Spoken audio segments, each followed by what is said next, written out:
ਸਤਿ ਸ਼੍ਰੀ ਅਕਾਲ ਸਾਰਿਆਂ ਨੂੰ। ਮੇਰਾ ਨਾਮ ਦੀਪਕ ਨੌਰੀਆ ਹੈ। I am working as vice president with WWICS group. ਅੱਜ ਆਪਾਂ ਗੱਲ ਕਰਾਂਗੇ ਪੋਲੈਂਡ ਵਰਕ ਪਰਮਿਟ ਦੇ ਬਾਰੇ, national visa type D category. ਬਹੁਤ ਸਾਰੇ ਲੋਕ ਇਹ ਪੁੱਛਦੇ ਹੈ ਕਿ ਯੂਰਪ ਦੇ ਵਿੱਚ ਕਿੱਦਾਂ ਕੰਮ ਕਰਨ ਲਈ ਜਾਇਆ ਜਾ ਸਕਦਾ ਹੈ। ਬਹੁਤ ਸਾਰੇ ਵੀਡੀਓਜ਼ ਆਲਰੇਡੀ YouTube ਤੇ ਨੇ ਔਰ ਲੋਕਾਂ ਨੂੰ ਹਲੇ ਵੀ ਅਵੇਅਰਨੈਸ ਨਹੀਂ ਹੈ ਕਿ ਇਹ ਵੀਜ਼ਾ ਕੀ ਹੈ ਔਰ ਇਹਦੇ ਉੱਤੇ ਕਿਸ ਤਰ੍ਹਾਂ ਜਾਇਆ ਜਾ ਸਕਦਾ। Poland is part of European union. ਇਹ ਕਾਫੀ ਸਾਲਾਂ ਤੋਂ ਯੂਰਪੀਅਨ ਯੂਨੀਅਨ ਦਾ ਪਾਰਟ ਹੈ, ਸ਼ੈਂਗਨ ਦਾ ਹਿੱਸਾ ਹੈ। ਤੇ ਇਹਦਾ ਮਤਲਬ ਇਹ ਹੈ ਕਿ ਜਿਹਦੇ ਕੋਲ ਪੋਲੈਂਡ ਦੀ ਟੈਂਪਰੇਰੀ ਰੈਜ਼ੀਡੈਂਸੀ ਕਾਰਡ ਹੈ ਜਾਂ ਲੀਗਲ ਵਰਕ ਪਰਮਿਟ ਰਾਈਟ ਹੈ, ਉਹ ਕਿਸੇ ਵੀ ਸ਼ੈਂਗਨ ਕੰਟਰੀ ਦੇ ਵਿੱਚ ਜਾ ਕੇ ਕੰਮ ਕਰ ਸਕਦਾ ਹੈ, ਪ੍ਰੋਵਾਈਡਡ ਉਹਦੇ ਕੋਲ ਉੱਥੇ ਦੀ ਇੰਪਲੋਇਮੈਂਟ ਹੋਏ। ਅਪ ਟੂ 90 ਡੇਜ਼ ਕਿਤੇ ਵੀ ਤੁਸੀਂ ਟਰੈਵਲ ਕਰ ਸਕਦੇ ਹੋ ਸ਼ੈਂਗਨ ਜ਼ੋਨ ਦੇ ਵਿੱਚ, and you can enjoy all the facilities of European communities, European countries, infrastructure, medical, education, better lifestyle, सब कुछ पोलैंड ਦਿੰਦਾ ਹੈਗਾ। ਔਰ ਇਹ ਬਹੁਤ ਇਕਨੋਮਿਕਲ, ਬਹੁਤ ਰੀਜ਼ਨੇਬਲ ਕੰਟਰੀ ਹੈ ਪੂਰੇ ਯੂਰਪ ਦੇ ਵਿੱਚ। ਮੈਂ ਜਾ ਕੇ ਆਇਆ ਪੋਲੈਂਡ ਦੇ ਵਿੱਚ ਪਿਛਲੇ 2-3 ਮਹੀਨੇ ਹੋਏ ਹਾਲੇ, ਐਂਡ ਬਹੁਤ ਸੋਹਣਾ ਕੰਟਰੀ ਹੈ। ਕੈਪੀਟਲ ਸਿਟੀ ਵਾਰਸੋ ਹੈ ਔਰ ਮੋਸਟਲੀ ਜਿਹੜਾ ਪਾਪੂਲੇਸ਼ਨ ਹੈਗਾ ਵਾਰਸੋ ਕਨਸੈਂਟਰੇਟਡ ਹੈ। ਔਰ ਇੰਪਲੋਇਮੈਂਟ ਜਿੰਨੀ ਹੈਗੀ ਹੈ, ਮਲਟੀਨੈਸ਼ਨਲ ਕੰਪਨੀ ਸਪੈਸ਼ਲੀ IT ਬਹੁਤ ਅੱਛੀ ਤਰ੍ਹਾਂ ਐਕਸਪੈਂਡ ਕਰ ਰਹੀ ਹੈ ਇਸ ਮੁਲਕ ਦੇ ਵਿੱਚ। ਔਰ ਉਹਨਾਂ ਨੂੰ ਰਿਕੁਆਇਰਮੈਂਟ ਹੈ ਬਹੁਤ ਸਾਰੇ ਸਕਿਲਡ ਵਰਕਰਸ ਦੀ। ਬੇਸਿਕਲੀ ਬਲੂ ਕਾਲਰ ਜੌਬਸ ਹੈ ਇਹ, ਵਾਈਟ ਕਾਲਰ ਜੌਬਸ ਦੀ ਅਵੇਲੇਬਿਲਿਟੀ ਨਹੀਂ ਹੈ for the time being, other than ਜੇ ਤੁਸੀਂ ਕੋਈ IT ਸਪੈਸ਼ਲਿਸਟ ਹੋ। ਨੋ ਡਾਊਟ IT ਬਹੁਤ ਬੂਮ ਕਰ ਰਿਹਾ ਉੱਥੇ, ਨਵੀਂ ਇੰਡਸਟਰੀਜ਼ ਲੱਗ ਰਹੀ ਹੈ, Wipro, TCS and all, they are coming up with very good projects over there.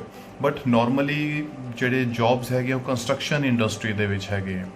ਤੇ ਮੈਂ ਉਹਦੇ ਬਾਰੇ ਗੱਲ ਕਰਾਂਗਾ। ਪ੍ਰੋਸੈਸ ਥੋੜਾ ਜਿਹਾ ਸਮਝ ਲਈਏ ਕਿ ਕਿਸ ਤਰ੍ਹਾਂ ਅਪਲਾਈ ਕੀਤਾ ਜਾਂਦਾ, ਕਿਸ ਤਰ੍ਹਾਂ ਜਾਇਆ ਜਾ ਸਕਦਾ ਹੈ।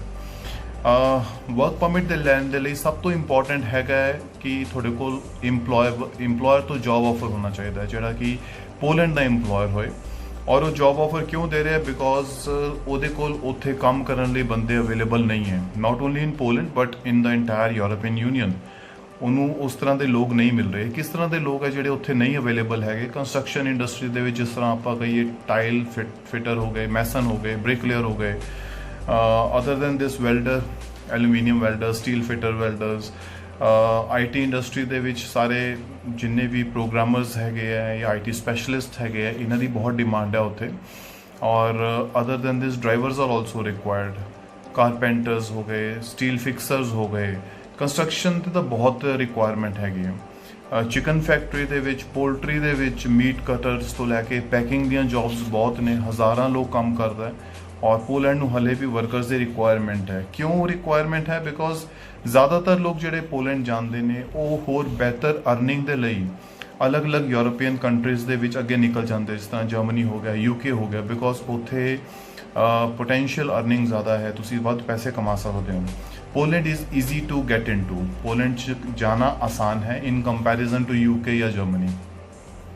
ਸੋ ਇਹਨੂੰ ਇੱਕ ਕਹਿ ਲਓ ਇੱਕ ਬੈਕਡੋਰ ਐਂਟਰੀ ਹੈਗੀ ਹੈ ਯੂਰਪੀਅਨ ਕੰਟਰੀਜ਼ ਦੇ ਲਈ। ਪਲੱਸ ਜੇ ਤੁਸੀਂ ਯੂਰਪ ਦਾ ਲਾਈਫ ਸਟਾਈਲ ਬਹੁਤ ਪਸੰਦ ਕਰਦੇ ਹੋ ਤਾਂ ਤੁਹਾਨੂੰ ਪੋਲੈਂਡ ਬਹੁਤ ਪਸੰਦ ਆਏਗਾ।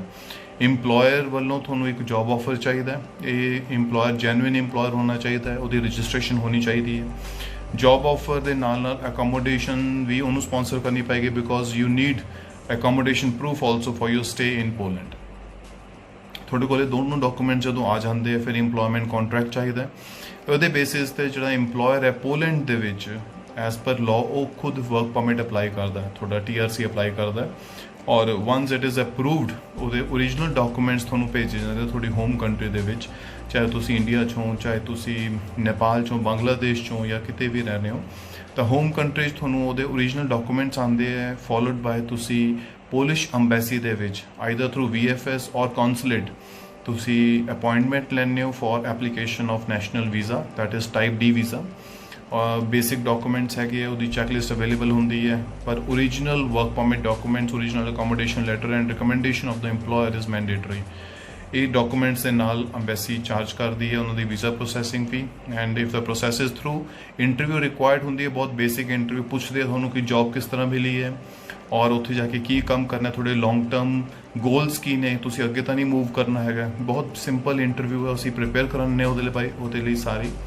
and if it is through, you will get a work visa. ਜਿਹੜਾ ਵਰਕ ਵੀਜ਼ਾ ਸਟਾਰਟਿੰਗ 'ਚ 1 ਸਾਲ ਦਾ ਜਾਂ ਮੈਕਸਿਮਮ 2 ਸਾਲ ਦਾ ਮਿਲਦਾ ਐਂਡ ਬਿਫੋਰ ਇਟਸ ਐਕਸਪਾਇਰੀ ਤੁਸੀਂ ਉੱਥੇ ਜਾ ਕੇ TRC ਅਪਲਾਈ ਕਰਨਾ ਜਿਹੜਾ ਕਿ 3 ਸਾਲ ਲਈ ਵੈਲਿਡ ਹੁੰਦਾ and it can be renewed for every 3 years। TRC ਮਿਲਣ ਤੋਂ ਬਾਅਦ ਤੁਸੀਂ ਆਪਣੀ ਫੈਮਿਲੀ ਨੂੰ ਸਪਾਂਸਰ ਕਰ ਸਕਦੇ ਹੋ, ਤੁਸੀਂ ਆਪਣੇ ਵਾਈਫ ਆਪਣੇ ਬੱਚਿਆਂ ਨੂੰ ਜਿਨ੍ਹਾਂ ਦੀ ਉਮਰ 18 ਸਾਲ ਤੋਂ ਘੱਟ ਹੈ ਉਹਨਾਂ ਨੂੰ ਵੀ ਬੁਲਾ ਸਕਦੇ ਹੋ ਪੋਲੈਂਡ ਦੇ ਵਿੱਚ and you can continue working there.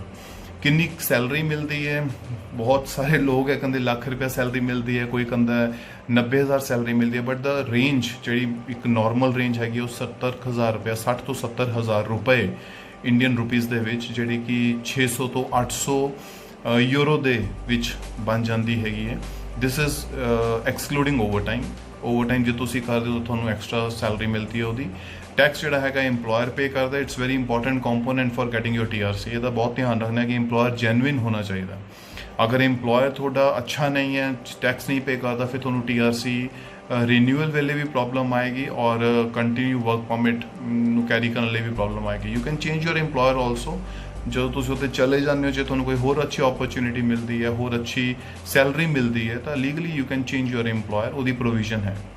WWICS ਤੁਹਾਨੂੰ ਹੈਲਪ ਕਰਦਾ ਹੈ not only to just get a work permit or to get a job offer but for your visa application as well। Visa ਦੇ appointments ਵੀ ਅਸੀਂ ਲੈ ਕੇ ਦਿੰਦੇ ਹੈਗੇ। ਸਾਡਾ ਪੂਰਾ ਇੱਕ ਅੱਛਾ ਟਾਈ ਅਪ ਹੈ। ਸਾਡੇ ਫੈਸਿਲੀਟੇਟਰਸ ਹੈ ਜਿਹੜੇ ਪੋਲੈਂਡ ਦੇ ਵਿੱਚ, ਉਹ ਬਹੁਤ ਸਾਲਾਂ ਤੋਂ ਕੰਮ ਕਰ ਰਹੇ ਹੈ and they have very good requirement of all kinds of workers। so team WWICS ਤੁਹਾਨੂੰ ਹਰ ਤਰ੍ਹਾਂ ਦੀ ਹੈਲਪ ਕਰਦੀ ਹੈ in finding a suitable job as per your profile ਔਰ ਥੋੜੀ ਡਾਕੂਮੈਂਟੇਸ਼ਨ, ਥੋੜੀ ਵੀਜ਼ਾ ਅਪਾਇੰਟਮੈਂਟ, ਥੋੜੀ ਵੀਜ਼ਾ ਇੰਟਰਵਿਊ ਪ੍ਰੈਪਰੇਸ਼ਨ ਦੇ ਵਿੱਚ and finally your transition from your home country to Poland।